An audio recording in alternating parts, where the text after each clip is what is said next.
Ya, halo selamat malam semuanya. Pertama-tama terima kasih ya Kak Dio udah mau meluangkan waktunya untuk sesi interview ini. Mungkin sebelum kita mulai dari Kak Dio bisa perkenalkan diri terlebih dahulu dan background-nya apa? Oke, perkenalkan nama aku Dio Anamia, bisa dipanggil Dio. Aku umurnya 31 tahun dan, sekarang aku bekerja di salah satu e-commerce transportasi, eee, di kerjaan aku HR manager. Oke ya, di sesi interview ini tuh kita bakal ngebahas poin dari SDG ya, terutama poin 16 yaitu promote peaceful and inclusive societies for sustainable development, provide access Oke to justice for all and build effective, accountable and inclusive institution for at all levels. Jadi di oke sini, institusi yang kita bahas itu institusi yang di bawahnya Kementerian Kesehatan yaitu BPJS ya, terutama kan kita ngelihat BPJS itu salah satu, bagan yang digunakan oleh banyak banget orang di Indonesia. oke. Ini Oke, yang kesehatan ya? ya kesehatan. Kesehatan. Oke, mungkin kita mulai dari pertanyaan pertama ya Kak Dio ya. Iya. Oke, yang pertama, apakah Kak Dio tuh udah terdaftar sebagai peserta BPJS Kesehatan dan sudah berapa lama? Oke, iya udah terdaftar dari lama karena kayaknya di pekerjaan kedua pekerjaan ketiga aku yaitu di 2019 aku wajib untuk didaftarkan BPJS Kesehatan gitu ya, pekerjaan ketiga aku. Karena pekerjaan aku sebelumnya 2 itu tuh, satu nggak di Indonesia maksudnya, satunya lagi tuh, aku di NGO yang emang kita tuh BPJS-nya tuh boleh ikut boleh enggak gitu, tapi kayak bayar sendiri. Jadi waktu itu kayak enggak, jadi memang aku didaftarinnya tuh dari 2019 ikut korporasi, sampai sekarang sih. Jadi tiap pindah kantor pasti udah tinggal reaktivasi aja gitu, dari 2019. Oke, menurut Kak Dio itu gimana sih kualitas pelayanan BPJS Kesehatan saat ini? Sebenarnya aku mungkin terakhir pakai itu sekitar 2 tahun yang lalu ya, itu pun juga karena aku baru pindah fasilitas kesehatan, di dekat rumah dan memang waktu itu cuma fasilitas kesehatan ini 24 jam. Waktu itu lebih deket aja sih, karena kayak kalau dari rumah itu mungkin kayak nggak ada 5 menit tuh bisa, sedangkan kalau misalkan aku ke rumah sakit terdekat untuk UGD 24 jam itu mungkin bakal bisa kayak sekitar 15 menitan. Jadi waktu itu aku mikirnya, "Oh ya udah toh Vaskesnya juga 24 jam, deket rumah kita ke situ, dan karena Vaskes jadi lebih cepat dan malam kali ya, jadi semua-semuanya cepat kayak gitu. Mmm, Jadi aku bisa bilang kualitas pelayanan yang aku dapatkan itu oke-oke aja sebenarnya dan semuanya gratis ya, maksudnya di-cover, cuman memang kalau aku bisa bilang ada beberapa lah kalau cerita dari karyawan-karyawan itu, eee apa namanya, juga 50-50, ada yang nggak masalah, ada yang masalah. Cuman biasanya yang masalah itu kalau dia tidak memilih vaskesnya dia. Jadi setelah dia didaftarin kantor, dia otomatis pakai, KTP-nya dia, terus dia lupa untuk pilih vaskes, padahal kan sebenarnya kita punya hak ya untuk pilih vaskes yang kita mau, baik itu deketnya atau misalkan, kualitasnya gitu, maksudnya seberapa besar vaskesnya. Jadi biasanya masalah yang kalau dengar komplain dari karyawan-karyawan biasanya tuh yang dia lupa untuk pilih vaskes, kayak gitu sih. oke, terus menurut Kak Dio itu BPJS Kesehatan itu sudah memberikan layanan kesehatan yang adil atau belum ya untuk seluruh lapisan masyarakat? Kalau menurut aku sih sudah, jujur sudah ya, karena kan jatuhnya, kita sebagai maksudnya gini ya, kalau misalkan korporasi itu kan kita udah pasti kelas satu ya, itu udah pasti kelas satu di mana itu udah ada standarnya sendiri dan memang ya untuk kelas satu itu dapatnya, ya opname kelas satu untuk outpatient-nya juga setahu aku outpatient atau gigi, optikal, itu juga sebenarnya kan nggak ada maksimalnya gitu kan. Tapi memang mungkin untuk yang personal kali ya, kalau personal kan memang kita secara, apa ya, secara sadar memilih mana yang mau kita beli gitu ya, kelas satu kelas 2 atau kelas Mhm. 3 kayak gitu kan. Jadi memang menurut aku sih harusnya sudah adil karena, sama kayak misalnya, asuransi pribadi, kita kan bisa memilih mana yang mau kita mau, kayak gitu kan. Jadi ya menurut aku sih harusnya udah sesuai dengan daya beli masyarakat, kayak gitu sih.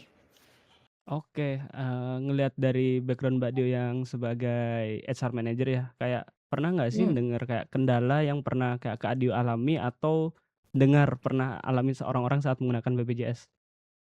Oke, biasanya tuh masalah antri ya kalau nggak salah. Jadi kalau misalkan, Aku pernah waktu itu juga dari Vaskes, jadi waktu itu sekitar 2020, aku itu Vaskesnya di dekat kantor gitu, jadi aku milih dekat kantor karena kalau aku sakit kayaknya pasti kalau ketika kantor gitu kan.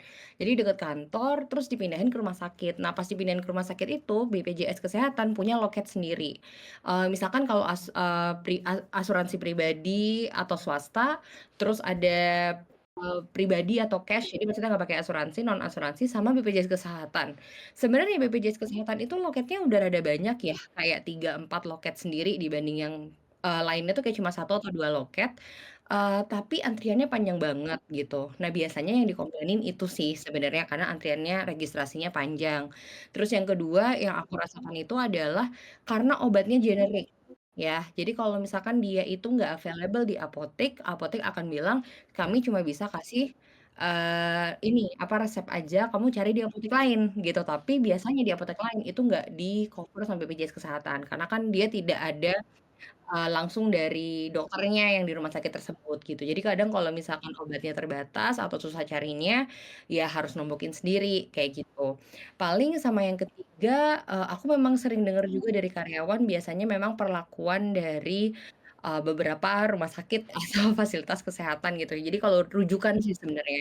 Kalau vaskes kan biasanya memang udah kecil ya, maksudnya kayak areanya kecil jadi kayaknya nggak akan ada banyak komplain, tapi kalau udah dirujuk ke rumah sakit itu yang biasanya, banyak, eee, dapat komplain lah, maksudnya kayak, "Iya nih kemarin BPJS aku tuh kayak gini, kemarin juga kayak, dokter yang nanganin itu juga kayak rada males-malesan," kayak gitu. Cuman kalau menurut aku sih kayaknya kalau kayak gitu tergantung ya, karena ya mau gimana lagi, karena yang pakai BPJS Kesehatan juga banyak gitu populasinya gitu kan. I see, oke. Menurut Kak Dio seberapa membantu BPJS dalam meringankan biaya atau akses kesehatan? Oke, kalau misalkan kita ngomongin general pastinya, akses oke banget ya, karena kan dia, vaskesnya di mana-mana. Mulai dari apotik, maksudnya kayak apotik yang ada laboratorium dan dokter jaga, itu bisa juga kan kerjasama sebagai vaskes utama gitu ya. Terus juga beberapa puskesmas atau misalkan kayak, kalau misalkan deket rumah aku tuh jatuhnya dia kayak mini puskesmas gitu. Jadi kayak cuma ada bidan sama dokter 2 kayak gitu kan.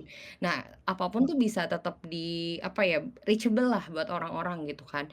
Sama yang kedua pasti meringankan biaya banget gitu, karena kan jatuhnya dengan kita bayar cuma berapa ratus, nggak nyampe 500.000 gitu kan, kita udah bisa dapetin kelas satu gitu kalau misalkan yang personal. Jadi kalau menurut aku sih cukup membantu, di kantor pun juga kan kita tuh 4% dibayarin sama kantor, 1% gaji dibayarin sama kita sendiri, dikurangin ya. Itu pun kita ada cap-nya gitu, 120.000 gitu kan. Jadi bisa dibilang dengan 120.000 kita udah bisa dapetin yang seoke itu. Nah, mungkin aku mau ngasih konteks dikit. Aku tuh kan megang HR-nya nggak cuma Indonesia ya, tapi beberapa negara kayak Malaysia, Singapura, Vietnam, sama Kamboja. Nah, mungkin aku mau FYI aja, sebenarnya memang BPJS kita itu tidak yang termurah nih. Kalau, pertama gini, Malaysia, Singapura itu nggak ada yang kayak gini, Vietnam, Kamboja itu ada gitu ya. Harganya pun juga mepet-mepet hampir sama, mungkin lebih murah dikit. Cuman kalau kita ngomongin tentang fasilitas, terus rumah sakit yang bisa dituju, terus ya basically accessible atau enggaknya gitu kan. Terus, mungkin, apa yang di-cover, BPJS itu sebenarnya paling bagus gitu. Jadi kita accessible dan harganya itu bisa nge-cover up to 100% kayak gitu kan. Jadi menurut aku sih sebenarnya cukup bagus ya, untuk kita tuh punya program ini gitu. Oke, baik. Terima kasih Kak Dio ya. Lihat waktunya udah mau habis ya. Mungkin untuk sesi interview ini bisa aku tutup. Terima kasih Kak Baik, Dio udah thank meluangkan you. waktunya. Terima kasih. Bye bye. Bye.